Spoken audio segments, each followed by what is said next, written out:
Today I'm exchanging one free haircut for an NFL draftee.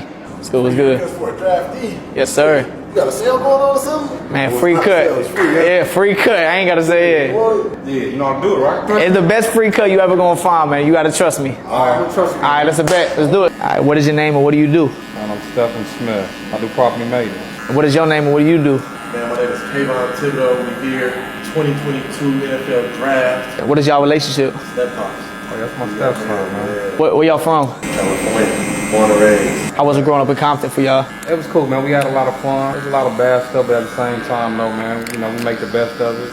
Yeah, I say, you know, I think the biggest part was just that adversity. You know, when you realize the lack of resources, the lack of opportunity, that puts a ceiling, man. You talk about the top of a box. The top of the box only rises with the opportunity and the, you know, resources. So for us, it felt like we were being suffocated the whole time. You know, and now being in the NFL draft, being, you know, having all these great opportunities, it's only right that we go back and fulfill that for other people. Was giving back part of y'all growing up? Was that something that was always instilled in y'all? Definitely for the giving back part, because it was always you always saw who didn't have it. What kind of pathways do you feel like our communities might need more of? You know, for me, I think imagery. For me, imagery is what's being seen. So I think not only do we need to go after these avenues, but we need to portray them on TV. I need to see more black actors. I need to see more. I'm tired of hearing about the athletes and the rappers from LA. Yeah, you know, but that's my motivation for like why I do what I do is because I took a traditional route that you may have been frowned upon for doing, thinking that you would be limited to staying in your city. Because that's what I was told, is I would never make it out of Fayetteville, out of my hometown. Because I chose to be a barber, I'd be stuck there forever, glued to the chair. So Now look at it. for me to break barriers as a quote unquote barber, like I want to inspire more kids. Like we all had ball dreams growing up, but I don't want the kid that feel like he want to be a barber or an artist or a writer that isn't cool or socially accepted to be at that stature. Somebody else putting that ceiling on his box. That's the craziest part about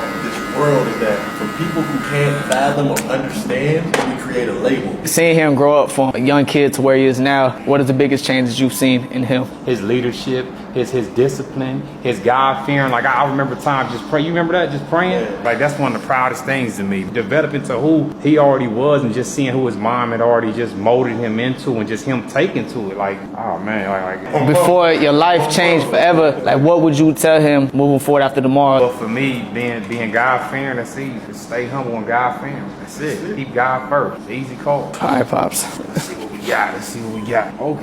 Okay, I see you. That's cool with you? All right, yeah. That's what's up, bro. Thank you. I appreciate y'all, man. I might have to charge you for that because I gave you I appreciate you, bro. Yeah, you did that. For real. Sending my blessing for you tomorrow, bro. Proud of you, bro, for real. Time. Man, Pops, appreciate you sharing all that wisdom, man, for real.